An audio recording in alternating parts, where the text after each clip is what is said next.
jërë ngeen jëf tey la nit ñi di mandeeti ci coowal mandat waxi troisième mandat bu président Macky Sall moom la journal yu bari xëy di jaaba jonge l'Observateur, L'As, Sud Quotidien, Enquête, La Tribune ba ci Source A yéene kay boo ca yër fekk ca waxi mandat ak wax ja ci am Sud Quotidien gis ci coow li ne Macky Sall mi ngi wër yoon wu mën a jaar ngir mën a yegg ci troisième mandat 2024 L'As yéene kay ne ko gàngoor gi mu àndal ñoo koy xàllal yoon wi ci xàllikati yoon yooyee ñaar ca ñoom di ñuy ci jot a dégg Mahammed Boun Abdallah Dionne ak Mbaye Ndiaye ñoo ngi ci xët mu njëkku La Tribune jàngat bi yéene kay bi amee ci li ñu wax ci troisième mandat bu président Macky Sall mooy wax ji du dara lu dul wax ju ridicule L'Observateur nañu loolee lépp plan de communication la bu nguur gi teg ngir mën a jàllale troisième mandat bi moxoñ ko ba mu mokk ñu jox ko askan yu ñu wanaasu ko enquête dina kay nañu ci xët bu njëkk coowal troisième mandat dikkaat na ci réew mi journal bi teg ci di ñu fàttali ne en 2017 Macky Sall moo fi waxoon ne réew mi dinaa fi def lu nekk ba mu des ñetti mandat dama bëgg mu leer Thierno Bocoum ne waa enquête dina kay coow li lépp li ko waral moo di gaañ ñi dañoo bëgg a teel a su li wax troisième mandat ba tey ji bu ñu demoon ba yegg ca du doon betteel ci askan wi Déthié Fall ne ko ca wet ga nekk ci wax ji di wax ak débat amul jot la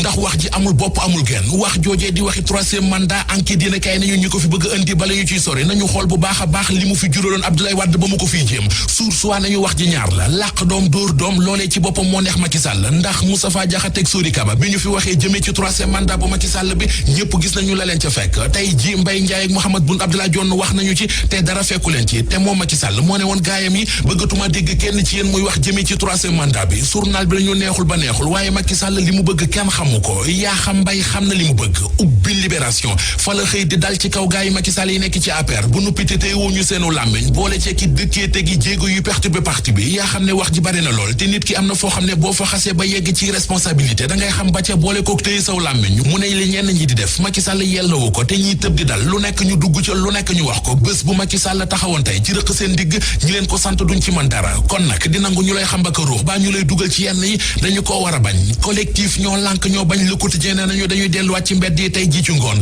njëgu courant gi ñu yokk la ñuy xeex ñu wàññi ko Guy Marius Sagna ma ca kaso ba la ñuy xeex ñu bàyyi ko ci seen doxub ñaxtu tey bi fas nañu yéene dem ba ca camp pénal di fa ñu tëj Guy Marius Sagna wax nañu it ne ñu am autorisation mbaa ñu bañ ko am la ñu yemale kenn mënu leen a teree doxub ñaxtu tey ci ngoon démb ci suba Sénégal da doon